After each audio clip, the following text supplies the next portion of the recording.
बनारस शहर में आज एक महत्वपूर्ण आयोजन हुआ, जहां विद्यार्थियों और कोचिंग संचालकों ने पहलगांव में हालिया आतंकी हमले में शहीद हुए सैलानियों को श्रद्धांजलि दी। यह आयोजन श्रद्धा और एकजुटता का प्रतीक था, जिसमें सभी ने अपने दिलों में एक खास भावना के साथ हिस्सा लिया। सूरज की पहली किरण के साथ शुरू हुआ यह दिन वक्त की चादर में बिछी हुई खामोशी को तोड़ते हुए सैलानियों की आत्मा को शांति पहुंचाने के उद्देश्य से एक कैंडल मार्च के रूप में बदल गया। मार्च की तैयारी में सैकड़ों विद्यार्थी और शिक्षक शामिल हुए, जिनके चेहरे पर शोक और सम्मान के भाव थे। कैंडल मार्च में हाथों में मोमबत्तियां लिए विद्यार्थी और शिक्षक एक साथ चल रहे थे। उनकी आंखों में एक संकल्प नजर आ रहा था कि वे इस अत्यंत दुखदायी घटना को भुलाना नहीं चाहते। सभी ने एक स्वर में मांग की कि इन निर्दोष मृतकों को शहीद का दर्जा दिया जाए, ताकि उनकी बलिदान को उचित मान्यता मिल सके।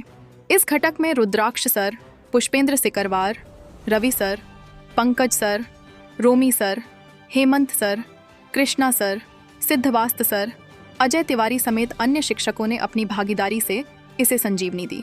विद्यार्थियों ने भी सजीवता के साथ भाग लिया, जैसे कल्याण सिंह, नितेश, लालू, संजय, आशा, रागिनी, साधना, सलोनी और उनके साथ अन्य 200 से अधिक विद्यार्थियों ने इस श्रद्धांजलि समारोह में हाथ मिलाया।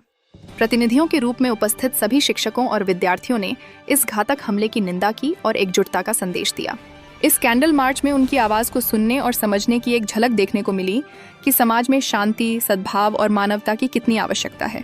इस कैंडल मार्च के अंत में शहीदों की याद में एक मौन प्रार्थना सभा आयोजित की गई, जिसमें उपस्थित सभी ने मिलकर उनकी आत्मा की शांति के लिए प्रार्थना की। यह बीते हुए समय में एक ऐसी अद्भुत सामूहिक भावना थी जिसने सभी के दिलों में श्रद्धा का एक दीप जलाया। इससे यह संदेश और मजबूत हुआ कि हम सभी को आतंकवाद के खिलाफ एकजुट रहना चाहिए।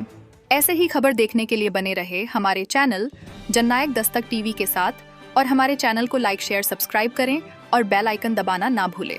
प्रधान संपादक अजय अर्गल की खास रिपोर्ट सुनिए।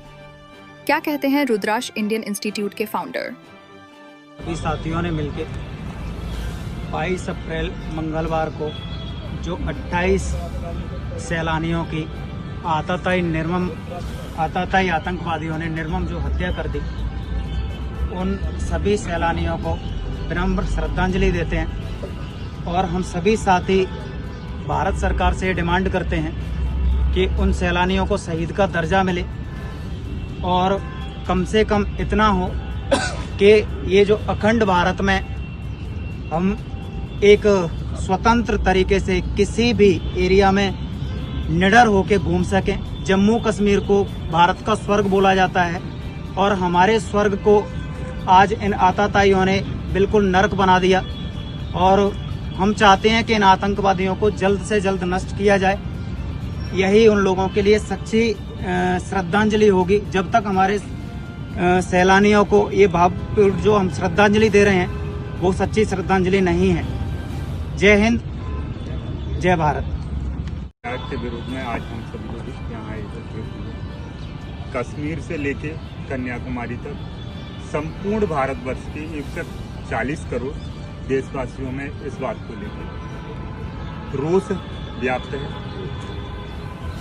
हमारा आप सभी से यही अनुरोध है कि इन 28 जो शहीद का दर्जा प्राप्त करने की हमारी मांग है, वो भारत सरकार तक, उनके कानों तक पहुंचे।